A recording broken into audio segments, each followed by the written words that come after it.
Yesu nashimwe bene data, amahoro y'Imana nakomeze kubana namwe.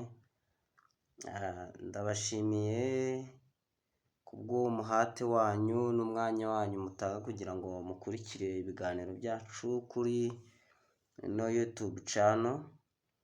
Ndabashimiye, Yesu nabaha umugisha. By'umwihariko nshimiye abantu bakoze subscribe na share na comment zanyu zitugeraho, ndabashimiye kandi ndashishikariza n'undi utarakora subscribe kugira ngo akore subscribe kugira ngo dukomeze gufatanya kwamamaza ubutumwa bwiza bwa Kristo. Yesu abahe umugisha. Tugiye kuganira rero ijambo ry'Imana, hanyuma nidusoza turaza gusenga Imana, kandi niba ubona hari uko ufashijwe yisharinge mugenzi wawe kugira ngo nawe abashe kumenya inkuru nziza y'agakiza. Yesu naduhana umugisha. Reka tubanze dusenge. Turagushimiye nyakubahwa Imana, tugushimiye ko ukiranuka muri byose, tugushimiye kudukunda kandi utwitayeho. Izina ryawe nirihabwe icyubahiro. Gushimiye uburinzi bwawe bukomeye, uraturinda ko bwije ndetse n'uko bukeye. Tugenda tubona imbaraga zawe, tugenda tubona uko ukora, tugenda tubona Uwiteka Nyiringabo ibitangaza byawe. Mwami, tubona abarwayi bakira, tubona imbaraga Uwiteka Nyiringabo uzitanga ko bwije n'uko bukeye. Mwami, iyo tugusabye uratwumva, iyo tugutakambiye uratwumva. Mwami, turagushimiye, izina ryawe nirihabwe icyubahiro. Tuguhaye karibu rero muri uyu mwanya w'ijambo ryawe, kugira ngo ari ukudushyigikira kandi ari ukudufasha, kandi ufashe na buri muntu uwo ari we wese uri bwumve Mwami ijambo ryawe. Reka Mwuka Wera musange amufashe kugira ngo Mwami iri jambo ribashe kugira umumaro mu mitima yabo. Urakoze, tugushimiye kubyumvishe mu izina rya Yesu Kristo, amen. Reka dusome ijambo ry'Imana dusanga muri Yesaya, ni ibice 58. Turahera ku murongo wa 5 tugere ku murongo w'9. Haravuga ngo, ugira ngo kwiyiriza ubusa nshima kumeze gutyo? Mbese ni umunsi umuntu yibabarizamo akubika umutwe nk'umuberanya, akisasira ibigunira, akaryama mu ivu? Ibyo ni byo wita kwiyiriza ubusa, n'umunsi Uwiteka yishimira? Ahubwo kwiyiriza ubusa nshima ni uko mwajya mubohora abantu ingoyi z'urugomo, mugahambura imigozi y'uburetwa, mukarenganura abarengana, kandi mugaca iby'agahato byose, kandi ukarekura ugatanga ibyo kurya byawe, ukagaburira abashonji, ukazana abakene bameneshejwe, ukabashyira mu nzu yawe. Wabona uwambaye ubusa ukamwambika, ntiwirengagize bene wanyu. Maze rero umucyo wawe uzahera ko utambike nk'umuseke, ubukire bwawe buzatoha vuba, gukiranuka kwawe kuzakujya imbere, kandi icyubahiro cy'Uwiteka kizaba kigushoreye. Maze nutabaza Uwiteka azagutabara, nutaka azavuga ati ndi hano. Imana yacu itugirire neza. Reka twongere dusome ijambo ry'Imana dusanga muri Matayo ibice 6 umurongo wa 16, naho twumve icyo ijambo ry'Imana ritubwira. Titire y'amagambo iravuga ngo, Yesu aduhana kutiyiriza ubusa ngo twishimishe. Kandi nimwiyiriza ubusa ntimukabe nk'indyarya zigaragaza umubabaro, kuko bagaragaza umubabaro kugira ngo abantu babarebe ko biyirije ubusa. Ndababwira ukuri yuko bamaze kugororerwa ingororano zabo, ariko weho niwiyiriza ubusa, wisige amavuta mu mutwe, wiyuhagire mu maso, kugira ngo abantu batamenya ko wiyirije ubusa, keretse so uri ahiherereye, kandi so ureba ibyiherereye azakugororera. Imana yacu itugirire neza. Intego y'ijambo ry'Imana tugiye kuganiraho uyu munsi, tugiye kuganira ku gisibo Imana yishimira, cyangwa se kwiyiriza ubusa Imana ishima, cyangwa se Imana binezeza. Kwa kuntu ushobora gusenga wiyirije ubusa bikanezeza Imana, cyangwa se uri mu gisibo, biraterwa n'itorero usengeramo. Imana yacu itugirire neza. Ijambo ry'Imana twabanje gusoma muri Yesaya ibice 58 guhera ku murongo wa 5 kugera ku 9. Tuhasanga ku bwa Mose uko abantu biyirizaga ubusa. Tubona Abisiraheli ukuntu biyirizaga ubusa, ariko ngo bakwiriza ubusa ngo bakabona nta musaruro bitanga, ngo bakabona nta kintu, Imana ntibitayeho, kabona amasengesho bari gusenga ntago ari kumvirwa. Bakaba bati ariko se ubundi gusenga bimaze iki? Nuko abantu bashobora kwijujuta bakavuga bati ubundi gusenga, umuntu yiyirije ubusa bimaze iki? Bitandukanye hese no gusenga. Impamvu nuko dusenga mu buryo budakwiriye, dusenga mu buryo butari bwo. Ariko Imana yacu itugirire neza, dukwiye gusobanukirwa uburyo dusenga. Hari amasengesho abantu basenga, amasengesho arimo abavunira ubusa, amasengesho y'agahato, amasengesho atagira intego, amasengesho utamenya ngo ese intego yayo nayahe. Ugasanga umuntu barimo bamuhata kubera igikunda arimo. Ashobora kuba ari muri korali, ashobora kuba ari muri groupe runaka y'amasengesho, ashobora kuba ari umukarisomatike, mbega ashobora kuba ari ahantu runaka arimo asenga.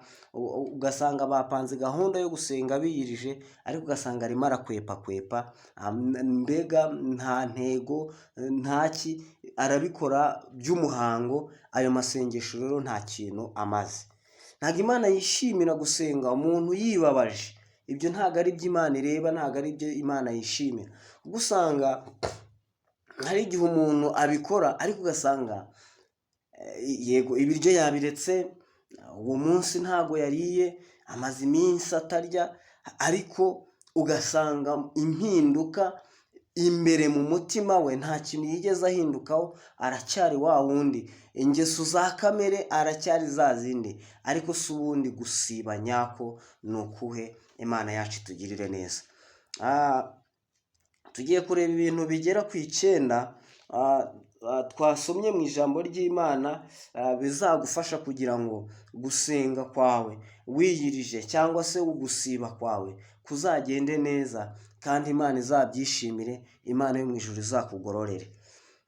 Imana yabwiye Abisiraheli inyuze mu muhanuzi Yesaya, irababwira ngo mu gihe mwafashe umwanzuro mugaba muti tugiye gusiba, cyangwa se tugiye kwiyiriza, ikintu cya mbere mugomba gukora ni ukubohora abantu ingoyi z'urugomo.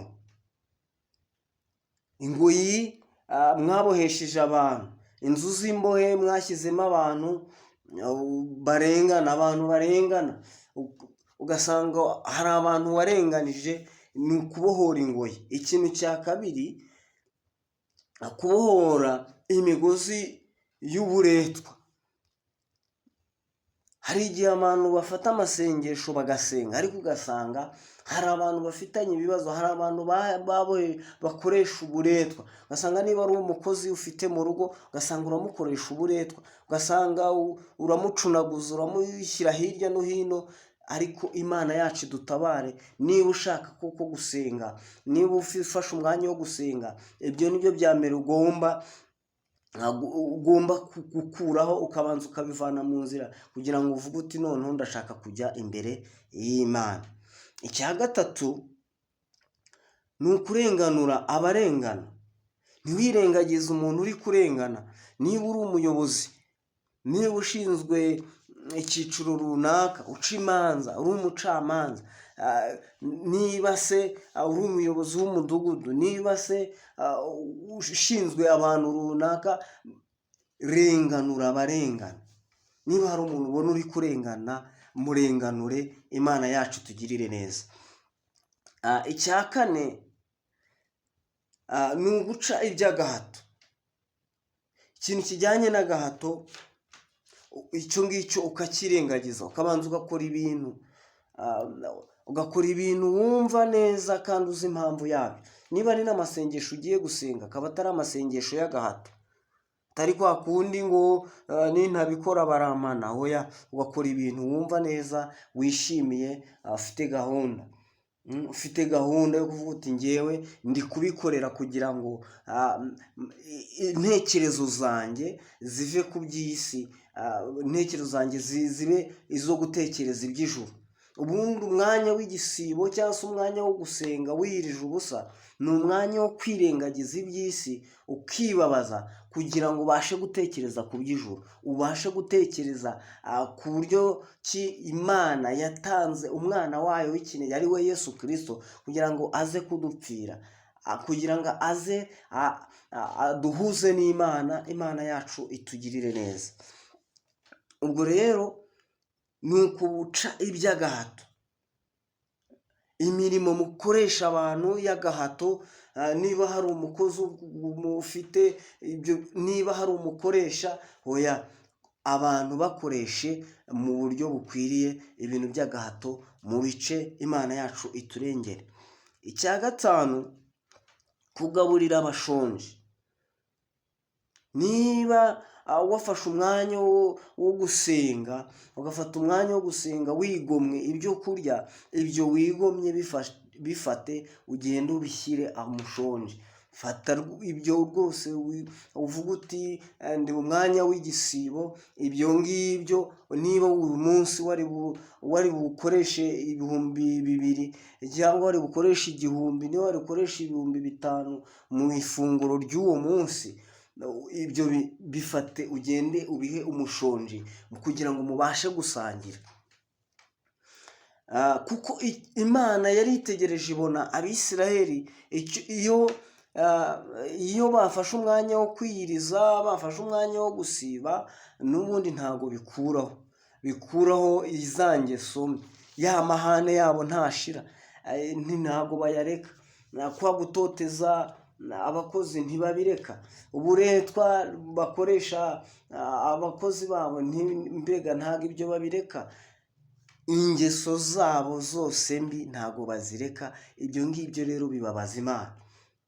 Niba nawe uri kunyumva ibi bintu ubikora, ndakwinginze kugira ngo niba ushaka isengesho ryawe kugira ngo rigere ku Mana, afata ibyo igomwe bya bindi byo kurya by'uwo munsi, ubigaburire abashonje. Icya gatandatu, kuzana abakene bameneshejwe ukabashyira mu nzu yawe. Niba hari ubona wo gufashwa, ukeneye icumbi, yarameneshejwe, baramusohoye mu nzu, mushyire iwawe. Cyangwa se niba ari umuntu uri mu ikode ukabona bamusohoye mu ikode, fata amafaranga mwishyurire ukwezi cyangwa se amezi angahe. Uko niko kwiyiriza ubusa Imana yacu ishima, niko kwiyiriza ubusa Imana yacu ishaka. Ikindi cya karindwi, kwambika uwambaye ubusa. Niba hari uwambaye ubusa ukambika rwose abakene. Imana yacu itugirire neza. Icya munani, kutirengagiza bene wanyu. Mbega ni ukugira urukundo. Ibintu byo kwirengagiza hari igihe umuntu abona ageze mu rwego runaka agatangira kwirengagiza abo bari baziranye, agatangira kwirengagiza abaturanyi, agatangira kwirengagiza abo batari mu rwego rumwe, ngo amaboko atareshya, ngo ntaramukanya, ibintu nk'ibyo, agatangira kwishyira mu rundi rwego, agatangira kwirengagiza bagenzi be. Ariko Imana yacu iturengere. Niba ushaka gusenga kandi isengesho ryawe rikagera ku Mana, ni uko ubanza ukagira urukundo, ntiwirengagize bene wanyu. Imana yacu tugirire neza. Ikindi cya 9, kwirinda kuvuga nabi, amagambo mabi, ayo ngayo ukayirengagiza. Imana yacu tugirire neza, ukayareka. Ibi ngibi bigufasha iki? Bigufasha ibi ngibi iyo uri muri uyu mwanya, bigufasha ngo niba wafashe umwanya wo kugira ngo wegerane n'Imana, waretse ibyo ngibyo, wigomwe ibyo ngibyo, wiretse bya byaha byose, wabyigomwe, wabikuyeho, ibyo bigufasha ko n'urugendo utangiye, mbega n'intambwe uteye, niya ntambwe imwe ivuga ngo nutera intambwe imwe Imana iratera 99 izigusanganira. Iyo ni intambwe uteye yo kugira ngo uhindukirire Imana, Imana yongere kukwishimira, Imana yongere kukureba neza. Iyo ntambwe uteye rero igomba kuba ari intambwe idasubira inyuma. Niba uyu munsi watangiye amasengesho, wafashe amasengesho yo kwiyiriza, wafashe amasengesho wenda n'igisibo, ikindi gihe ntuzongere gutangirira kuri 0, ahubwo ukomerezeho, imbaraga z'umwuka zikomeze kugwira muri wowe. Kuko usanga rimwe na rimwe umuntu uyu munsi yiyirije, yasenze wenda amasengesho y'iminsi 2, hashize igihe runaka arongeye afashe amasengesho y'iminsi 3, ariko ugasanga wa muntu aracyari wa wundi, nta kintu yigeze ahindukaho. Niba yari umugome aracyari umugome, niba ari umunyamushiha aracyari umunyamushiha, niba mbega ari umunyamwaga aracyari umunyamwaga. Nta mpinduka yigeze igaragara muri we, nta kintu kigeze gihindura. Ayo masengesho rero ntacyo amaze imbere y'Imana, ntacyo amaze. Dukwiye guhinduka. Imana yacu itugirire neza. Twasomye irindi jambo dusoma muri Matayo, Yesu aduhana kutiriza ubusa ngo twishimishe. Yesu we yabivuzeho iki mu isezerano rishya?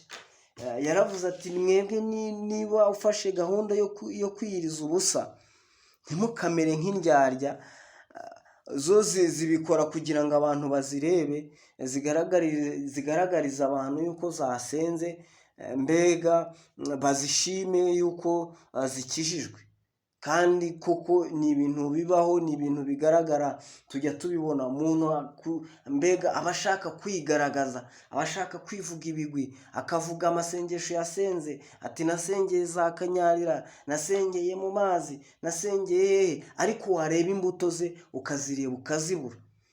Ni umuntu utagufasha, ni umuntu utagira ikintu agufasha mu buzima busanzwe.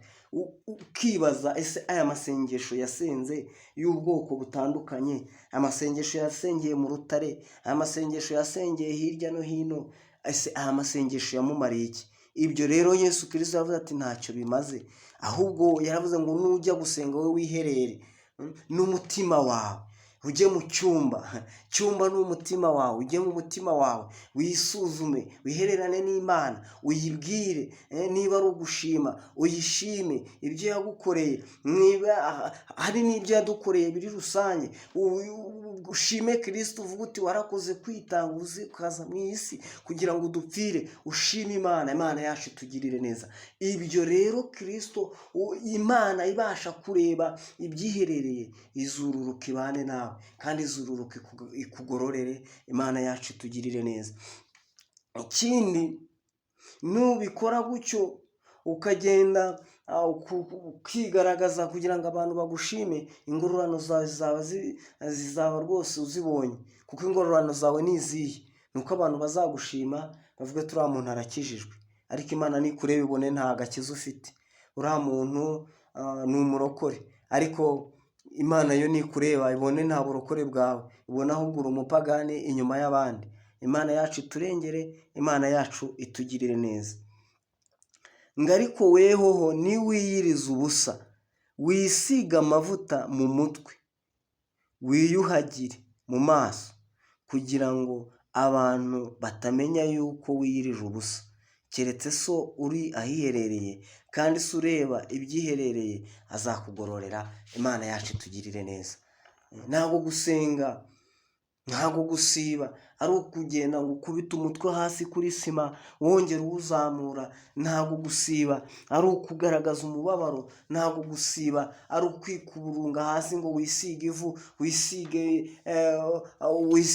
wambare amagunira, ntabwo ari ukwigaragura hasi. Ibyo ntabwo ari cyo bita gusiba Imana yacu ishima. Ahubwo gusiba Imana yacu ishima ni ukwisuzuma uwawe ukareka ibibi byose, aho ukabana n'abantu amahoro, abakene ukabafungurira, abashonje ukabagaburira, abambaye ubusa ukabambika, ukarenganura abarengana, ugaca imanza zitabera, ukaba umuntu mwiza muri sosiyete, ukabana n'abantu bose amahoro. Imana yacu itugirire neza. Ibyo nubikora nuzamura isengesho, haleluya, nuzamura isengesho ugahamagara Imana, ngo Imana nayo izavuga ngo ndi hano mwana wanjye ngwino.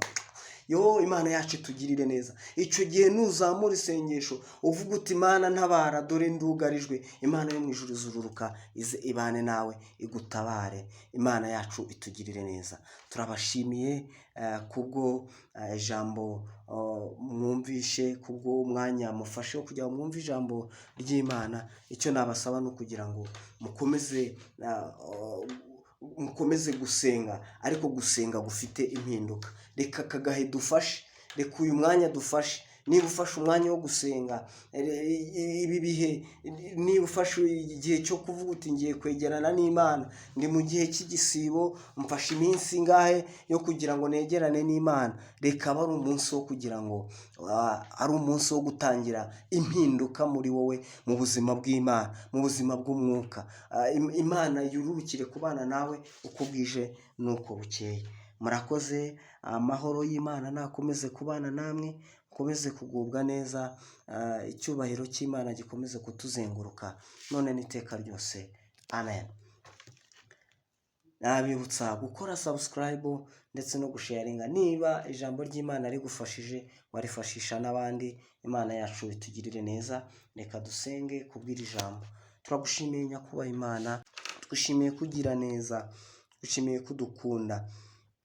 Ni wowe Uwiteka Nyiringabo, ugira icyo ukora ukakirema kandi ukagikomeza. Tugirire neza, udufashe, icyubahiro cyawe kituzenguruke, n'aba ari twebwe, ntabwo izina ryawe ryo guhabwa icyubahiro. Bana na buri muntu uwo ari we wese, bana n'ugushaka, reka buri muntu uteye intambwe yo kugira ngo aze akwegera, umugirire neza, umutabare, umutege ugutwi, wumve gusenga kwe no kwinginga. Urakoze rero Mwuka Wera, reka twigishe gusenga. Mwuka Wera abane natwe uko bwije n'uko bukeye, tubigusabye twizeye izina ryawe Yesu Kristo. Urakoze. Amen.